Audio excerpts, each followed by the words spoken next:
What's up, everybody? Welcome back to Roundball Stew.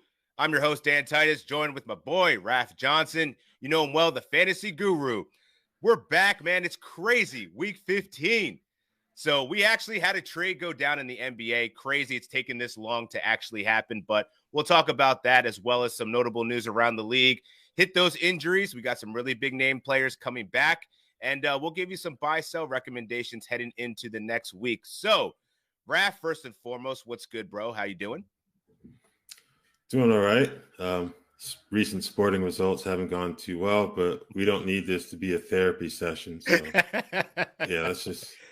It's a safe place. It's a safe place. Right. But no, speaking of safe place, like your Knicks, they pulled out a tough win over the Cleveland Cavaliers last night, and I got to be honest, man, they're more of a first half team. But, you know, they rallied late, and I thought that this team would be a little bit different, at least defensively, without Mitchell Robinson for the next month. But what are your thoughts on them, and do you think that they could possibly make a move at the deadline here? I think they might have to.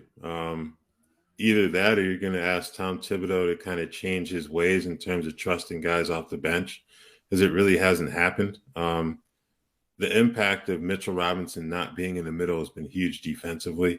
You have that kind of finishing ability with Jericho Sims, but the defense really hasn't been there for this group. And when you're asking your starters to play as much as the Knicks are playing right now, it's only a matter of time before that adds up and becomes really detrimental, I think. So I think they're going to have to make a move because I don't really see Tibbs trusting too many of those guys outside of Emmanuel Quickly and the main, I guess you'd say, the core four between Brunson, Randall, Barrett, and Quentin Grimes right now. Yeah, and it seems like Cam Reddish is drawing some trade interest. It's actually pretty amazing that he's still given like he hasn't shown really much of anything over the course of his short career. But I think Jay Crowder is probably an interesting target. He's been, I mean, the Suns have been trying to trade him forever, haven't been able to find the right suitor. But I think that that's the type of perimeter 3-and-D wing that they could probably use going into the playoffs. And I think that that's actually more of a Tibbs guy. His grit, his tenacity, and just the way that he can play and defend multiple positions. So I'm curious to see if the Knicks put a flyer out for him. They definitely have the draft, the picks to acquire him. That would be interesting. I'd like to see Obi Toppin play more than 10 minutes. But they did pay a pretty nice penny for him in the draft. You would think that they would try to give him more minutes, but I don't know. Maybe Tibbs isn't there yet. But let's talk about the trade that did go down. Rui Hachimura was traded for 3 second-round picks to the Los Angeles Lakers earlier this week.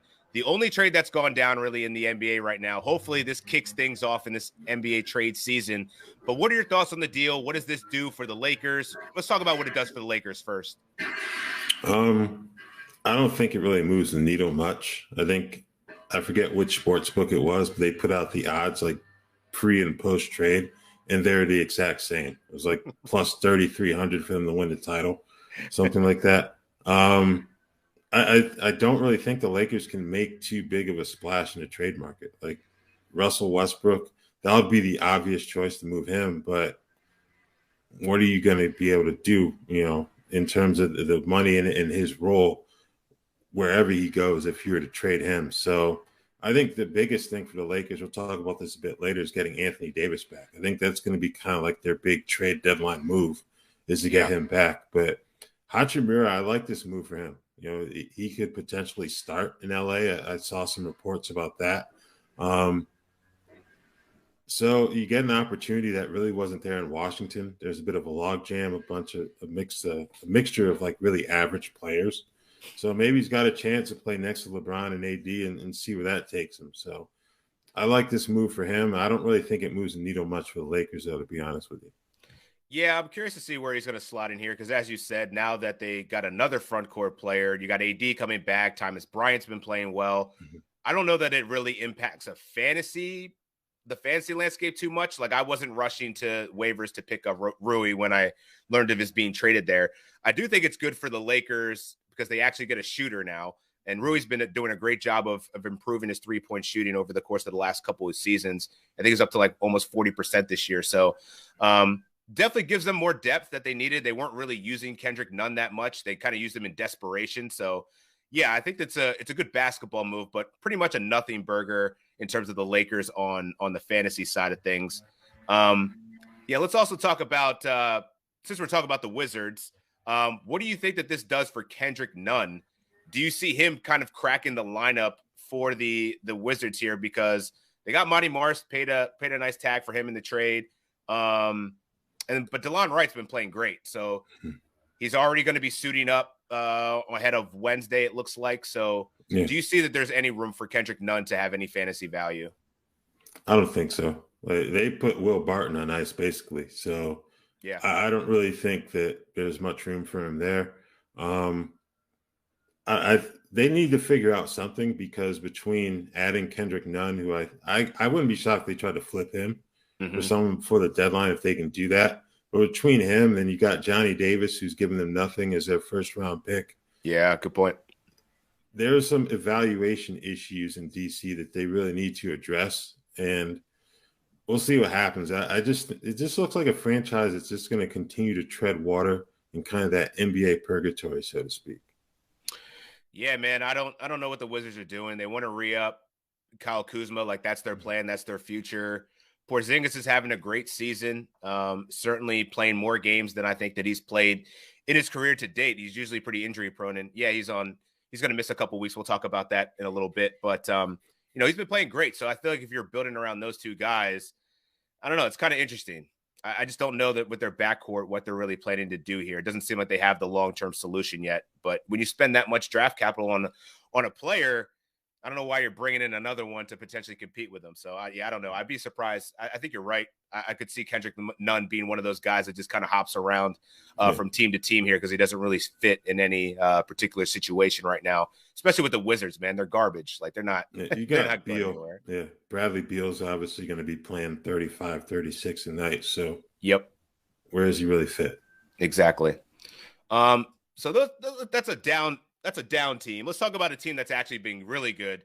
Surprising, the Sacramento Kings, third in the Western Conference, first in the Pacific Division. Now, all right, a little bit of a victory lap here. I thought that the Kings were going to be good. I knew De'Aaron Fox was going to be a star, and Domantas Sabonis, obviously, but I think the emergence of other players has really been interesting. So Harrison Barnes was a guy that I was fading much of this season, much of the preseason, just because I thought that, maybe he's going to hit his ceiling, or we'll see Keegan Murray eventually emerge and pass him. But he's been 48th overall in the last 2 weeks, shooting unconscious from three-point land, along with Keegan Murray. Is this a guy that you're looking to hold on to, or what are you doing with Harrison Barnes here? I'm holding on to him just because of how well they've played.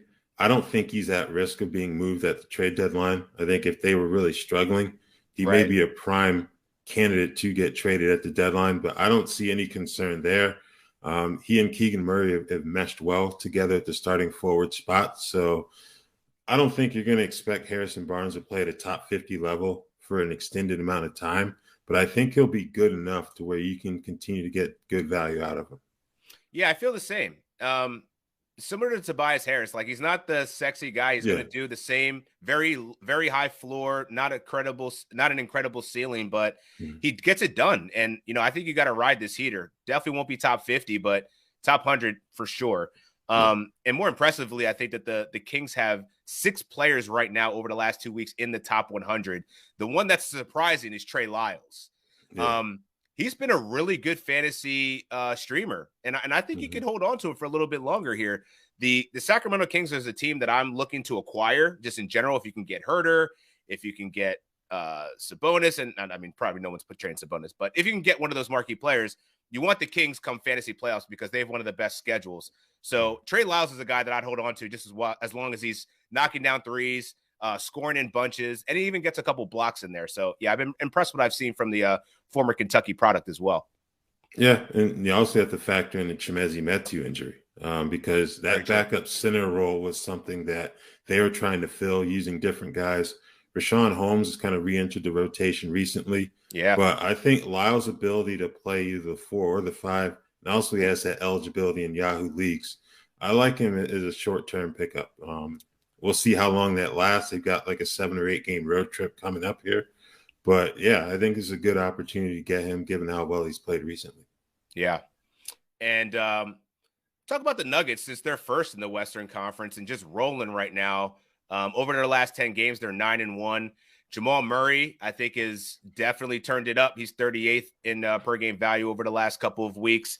One person, though, that isn't really doing very well is Michael Porter Jr. He's 76 over that span, but he's going through some injury woes right now. Are you concerned about MPJ? Would you sell him in a spot where, maybe he comes back from injury, he goes off? What are you doing with MPJ? I think I'd sell. He's dealing with some personal stuff away from the court as well right now, and that's kind of what the listed reason is for his absence. So I don't know how that situation is going to go. It looks pretty bad in terms of, what that is. If you're listening, you can easily look that up. But yeah, I think I'm selling just because of how well that Murray and Jokic have been playing. Aaron Gordon, I think he's been a borderline all-star. I wouldn't be shocked if he was one of the picks, after they announce the starters, obviously. And then you get really good value out of Bruce Brown as well. So I think in terms of Michael Porter Jr., he doesn't really give you too much in those supplementary stats, I guess you would say. So I think he's someone, if you can move him for a decent return, I think this would be a good time to do it. Yeah, the person I'd be interested in buying in wake of this is probably Bruce Brown. He's fallen out of that top 100 status, but I think that, with the increased minutes we've already seen when he subs in there and he gets starters minutes, this man is a definitely a viable fantasy asset. So does a myriad of things. So yeah, I agree with you here. I have MPJ in a Roto league, which I think has been okay, but he doesn't really do much outside of threes, points, and rebounds. Can't expect much from him defensively. So I'm in agreement there. Yeah, the other team I wanted to talk about is the Pelicans because they're 2-8 in their last 10, and they're going through the injuries in the worst way, almost like the Miami Heat a couple months ago. They just can't seem to keep their starters on the floor. Najee Marshall's now out. What are we doing here? Are we picking up Dyson Daniels? He finally came back to earth in his last game. Or is it just waiting out the BI return? Is BI going to help save this team along with CJ McCollum until Zion Williamson returns? What do you expect out of the Pelicans here? Yeah, I'm waiting. I'm not picking up Dyson Daniels because the games that you would want for a fantasy streamer have been few and far between for him. Yeah. So I'm not going to pick him up. I think I'll just wait for Ingram. I believe he's listed as probable for Wednesday's game, if I'm not mistaken. So he should be back pretty soon. Zion, we'll see with that. But I think this preserves Trey Murphy's value for sure. I think he's someone to hold on to even after their hole. But I think he's probably the big winner here. Dyson Daniels, I'm not really going for that right now. Yeah, it was tough. I picked him up for a DFS. It was pretty much a DFS play. I lucked out on a Sunday because I was trying to figure out who between him and Larry Nance Jr. And it seemed like he was getting the edge, at least in the short term. But even Larry Nance, I thought would probably have a little bit more success in his return. But he hasn't really found his groove yet. So, yeah, I think this is really just waiting out BI and seeing how he does. Curious to see. It's been a long time, man. This guy's been, questionable, downgraded. The timeline's constantly moved. So hopefully he's back and healthy and ready to actually play basketball. Speaking of healthy and ready to play basketball, Jonathan Isaac actually had a really good game. Mm-hmm. Like we were making jokes about his return and not being realistically an option for fantasy, but I don't know. I'm not picking him up just yet, but I'm encouraged by what I saw. He had a couple plays where knocked down a three, locked down Jaylen Brown, led the fast break to got an assist there. I think you saw what everyone's been hyped and so excited about for his career if it didn't get marred by injuries.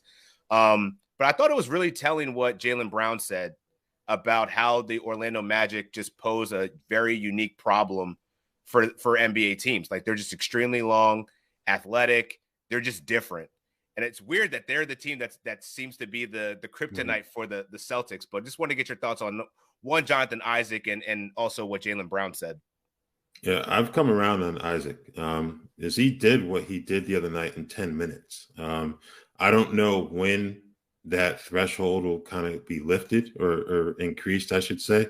But we've seen he can give you good value in 10 to 15 minutes. Now, I don't think he's someone that I would slot into like a weekly league. But I think if you have a nightly league, every once in a while, just throw him into a flex spot and see what he can do for you there.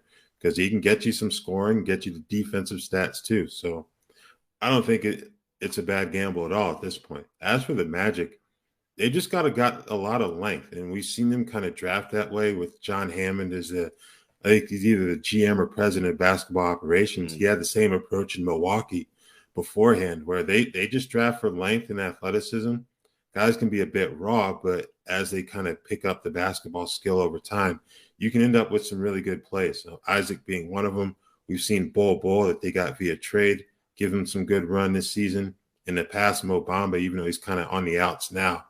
Franz Wagner too. So the length that group has, it makes for an intriguing team. Yeah, from a fantasy perspective, I think it just kind of muddies the waters for the Bombas, the Bulls, which also I think puts the Magic in a pretty good position to probably trade right now. Like I think that they could probably offload a couple of those guys and still, get some considerable return for that. Just given how well they've played in the short amount, the stints of time throughout the season. So yeah, definitely interesting there, man. And then lastly, the Blazers, they're 3-7 and over their last 10. Do you see any changes coming about? Billups did hint at some potential lineup changes, and if that did happen, who do you think that would be really predicated around? I think it's going to be Gary Payton II and Nasir Little. I think those two are going to have to play a bit more than they have been. Obviously, in the case of Payton, they've been kind of working him back in steadily just because of the injuries. But I think those guys are going to have to play more. Shaedon Sharpe, I think, is going to end up taking a hit. You really like his upside, but where they are in the standings, I think they just got to go with the guys who are kind of proven and they can trust, kind of help them make a move here, because it hasn't been good. And that's not the type of roster that I think they can just transition into a tank. Just because I don't think they want to do that. And you have the older guys like Lillard and Nurkic, you don't want to tank at all.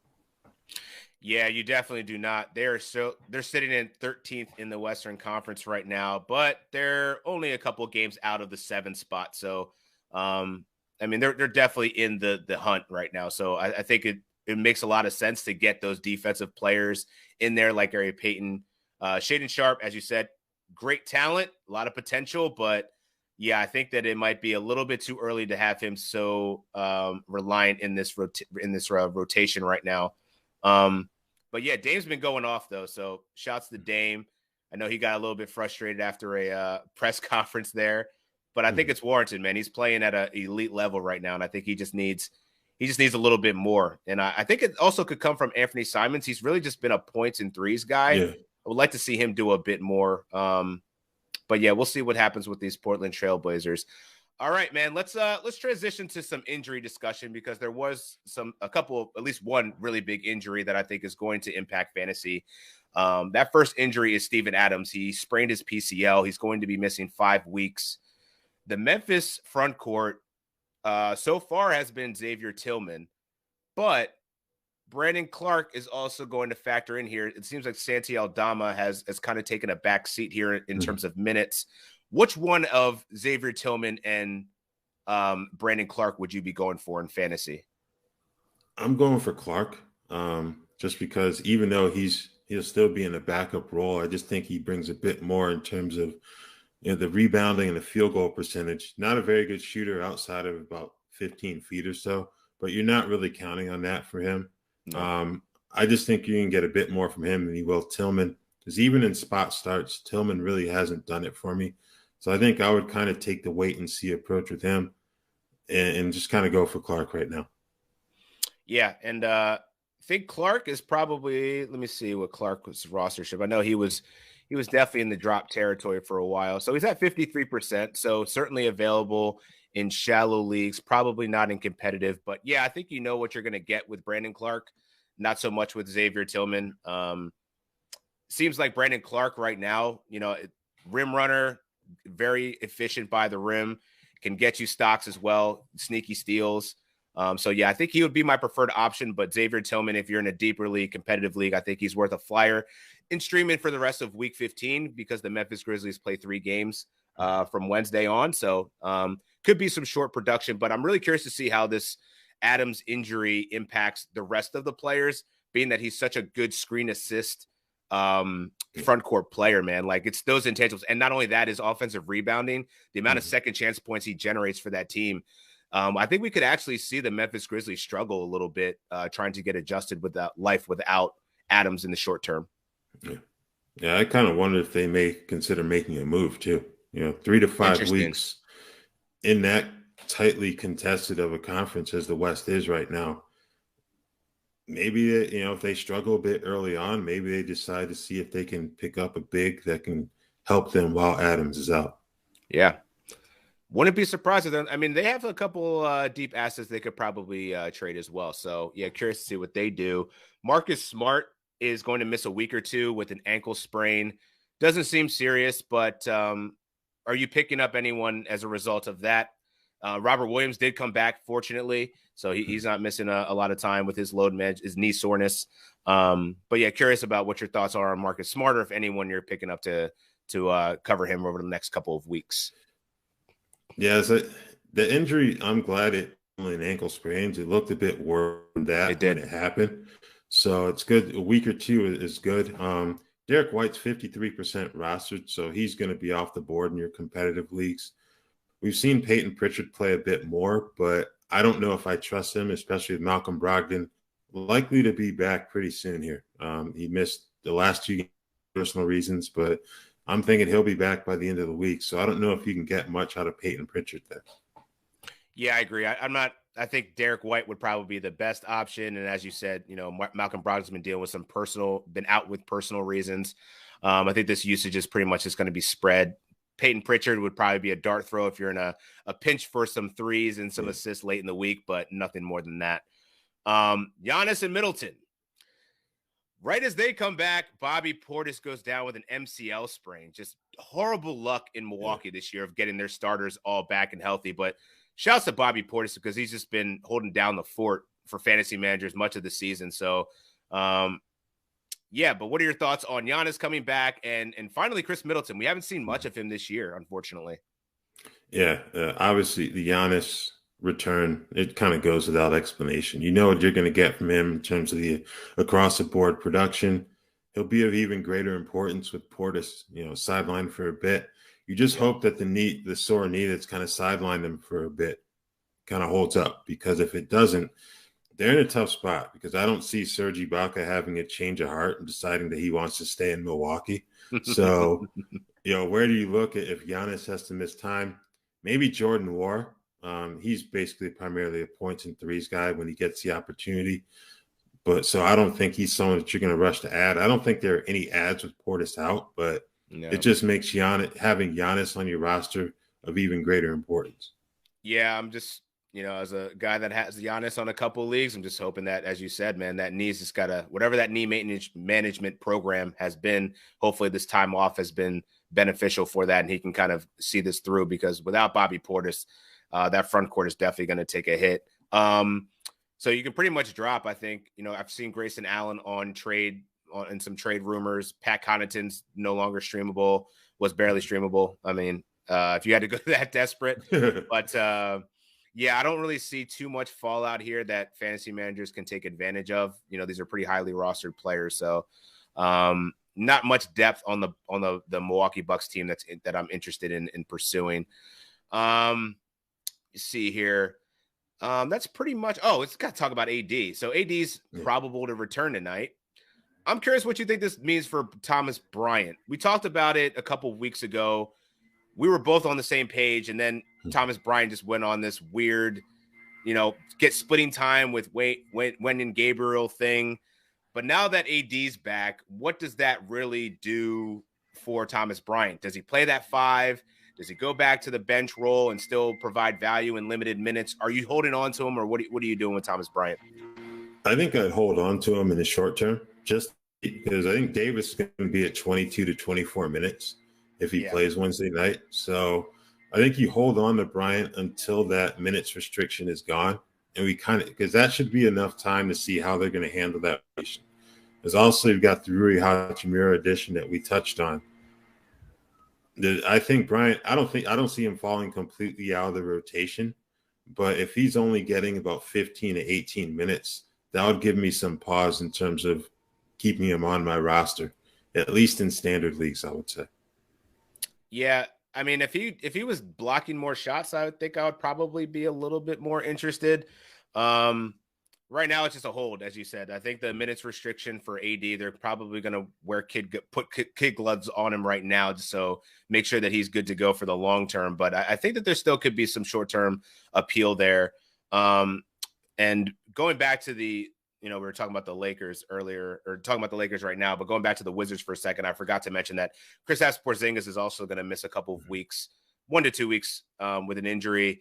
Daniel Gafford, obviously the first one, most obvious beneficiary there. But given now that they have Kendrick Nunn, they have a couple of different pieces moving around. Is there anyone else that's a direct, person that you would relate to Kristaps Porzingis, somebody getting more usage, or someone that you're looking at in terms of Washington? Any idea? That's pretty much the guy I'd be targeting right now. I think he got about 32 minutes off the bench in their win over the Mavericks on Tuesday. So I think giving him more playmaking opportunities between the Porzingis injury and Hachimura being traded, I think he's someone who could end up being a really valuable piece for fantasy managers in the short term and also for the rest of the season once Porzingis turns. Yeah, I think Denny Avila I think this is the spot. You got rid of your competition, or at least one of them. And they spent a high draft pick on him too. So I think you've seen a lot of improvement in his game. Can do a bunch of different things defensively. Not much in the 3-point category, but I've liked what I've seen for at least as a playmaker, getting those assists and those rebounds as well. So pretty versatile player that I think will get more minutes here. So if anyone needs to look up any injury news, what are you doing to find your source of information? I use the Roto World app. You can favorite players who may be on your fantasy teams or players that you just follow in general to get notifications to your phone. And the app is available wherever you get your applications, whatever phone you prefer. All right. Let's go into the schedule, man. We have, we're in the middle of the week here. Is there any players that you're looking to target based off of schedule for the remainder of week 15? He's already rostered in most competitive leagues, but I'm going with TJ McConnell. I think he's been an absolute stud recently. Yeah, he's had himself some big games recently. Obviously, Tyrese Halliburton's still out. Andrew Nembhard missed the last game due to illness. But even if McConnell's coming off the bench, you can still get good value out of him. And they've got 3 more games to play this week. So TJ McConnell would definitely be one of those guys for me. Yeah, my guy, still pretty under-rostered, is Dennis Smith Jr., 23% rostered. Don't know what's up with LaMelo Ball yet. But DSJ was serviceable in the beginning of the season when the Hornets were going through injuries with Terry Rozier and LaMelo Ball. Hasn't been as impactful since then. I think he's primarily going to be a guy that's going to get you steals and assists. But similarly, I also like DeLon Wright to do the same thing. In the short term. They're both around under 30% rostered. And I think that they've both put together, they're guards that you can get that do different things. Similar to TJ McConnell, actually. Like McConnell's another one of those guys that gets you a lot of steals, assists. But I think it's been the point surge that's been surprising for McConnell. But yeah, I think there's some good value there in DeLon Wright and Dennis Smith Jr. in more competitive leagues, being that they're only 30% rostered. And one other name I want to throw out there is Tari Eason. Kevin Porter Jr. isn't back yet. I haven't seen that he's coming back yet. Yeah, he's got at least another until the end of this week when he's reevaluated. Okay. So, and then Jabari Smith Jr. is dealing with an ankle injury. I feel like I wrote an article on Yahoo about it. The number one person I want to see traded this offseason or this trade season is Eric Gordon, and I don't know if that's going to happen, but his contract situation is really interesting. All of his money's been paid out. So he's like the best person to trade for. So he's waiting on a deal from the Rockets. But I'm like, why would the Rockets want to give you a deal if, like, it's great. He's a veteran. You got to have the veteran presence. I get it. But I feel like he'd want to just be out by now, right? Like, go play for a contender. You can still shoot the 3. You're a good perimeter defender. I know you got roots there and everything, but like it's just maddening from a fantasy perspective because I think Tari Eason does everything that you want in a fantasy player except for assists. That's like his one area where he could improve a little bit. But his per 36 numbers, 15, 10, over 3 stocks. Like that's what I want to just free this man. But yeah, want to get your thoughts on the Houston Rockets situation, but then also give me a trade, someone that you want to see traded to benefit someone else in fantasy. Well, we've discussed Eric Gordon before. I'm like the vice president of the Free Eric Gordon campaign. Look, man, I know he hasn't come out and directly said that he wants out, but you can just tell that he's done with it. And when your veterans thinking and that feeling that way, like we've seen the press conference where he's like, I've seen no improvement, so yeah. So how good is that veteran presence when he's just kind of done? Like, I'm sure he probably feels like he's talking to a brick wall with some of those guys in terms of the advice that he may be trying to give them. So it's been reported that Houston wants a first-round pick in return. I'd like to see them bring that down. Let's get back to reality here, bro. Yeah, 34, 15-year pro. Like, come on. First round, you're tripping. I think that's the one. I think there are some other trades in terms of like they may be dictated by like the collective bargaining agreement and how much a player can be paid by his current team.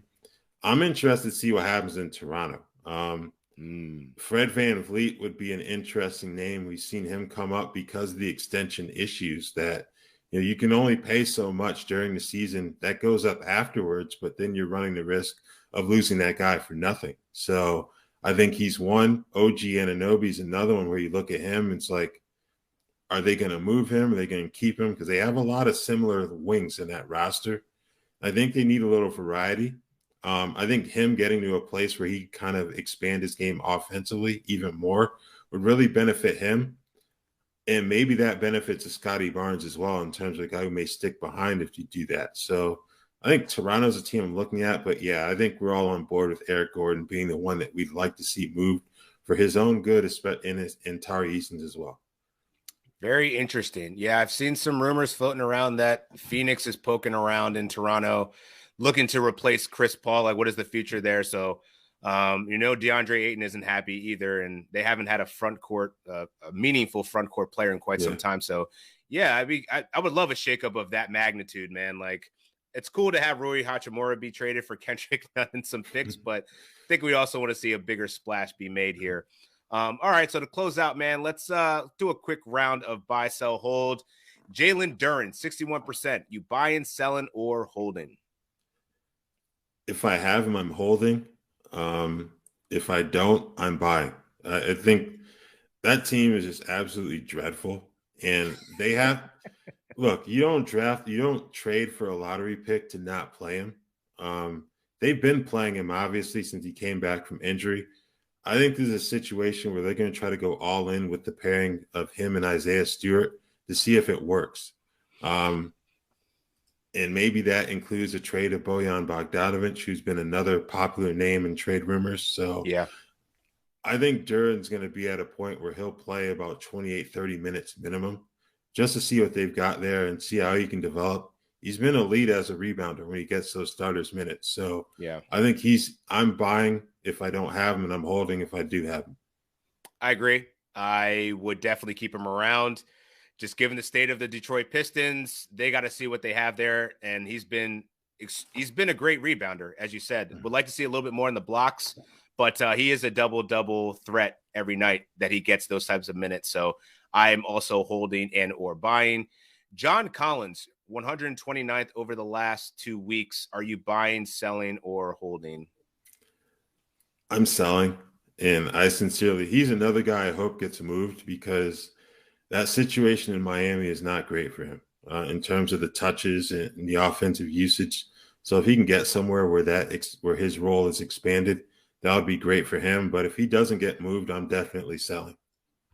Yeah, it's been pretty bad, man. 13 points, 6 rebounds, not even a block less than a block and a steal over the last 2 weeks. The reason I would sell him is because I think he's eventually going to be traded. Like at this point, like it's been 3-4 years now. It seems like he's been on the block. Like just free this man, get him on a different scenario. If he gets traded, I think he'll probably be to a pretty good team, and that would suppress his fantasy value. So Looking ahead, I probably would look at the first opportunity I could to sell him. And had a little fun with this one. Jalen Brunson had a little bit of a scoring dip over the last couple of games, but are you panicking here, or do you believe in Jalen Brunson for the long haul? He's fine. I think what did most fantasy managers really expect from him before the season began? I think you were hoping for like top 75 value. He's exceeding that right now. We weren't expecting him to score 30, 32 points a night as he did during that one stretch. So, yeah, I'm holding. I'm not panicking at all on Jalen Brunson. Yeah, I love Jalen Brunson, man. One of the deals of the offseason that was, almost like I would say it was very heavily scrutinized that they paid him too much money. I don't think they paid him enough for what he's been contributing to that team. He's the reason that they're even in playoff contention right now.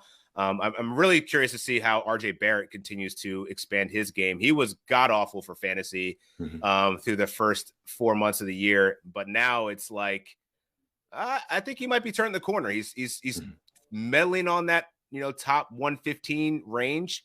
Is that someone that you would be interested in buying in? I can't believe I just said that. Can we actually buy RJ Barrett? I can't do it just yet. I need to see sustained production in those categories outside of the points and rebounds. Because there's still moments where he's kind of got this one-track mind where it's I have to score and I really can't do much else. So until that really changes, I'm going to stay away from Barrett in fantasy.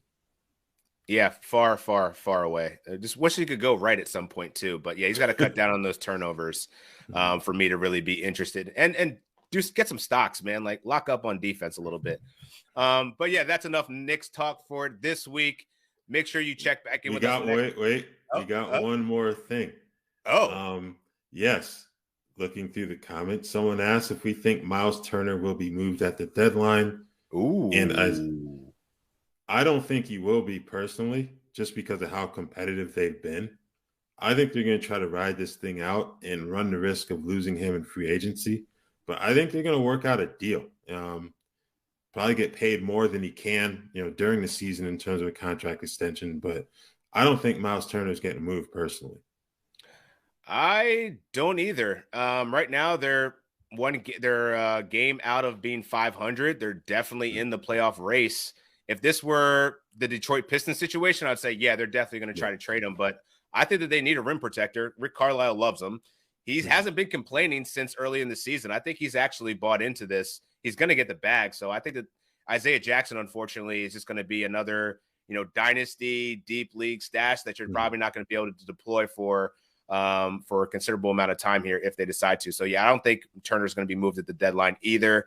Jalen Smith, another guy that, unfortunately for fantasy managers didn't work out this year, but as long as he's healthy, I don't think that they're going to find much room for fantasy this year. All right, that'll do it for Roundball Stew. We'll see you for week 16. Make sure you tap in with us on Twitch at 1 Eastern every Wednesday. We'll be back talking more fantasy hoops. Until then, we'll see you. Peace.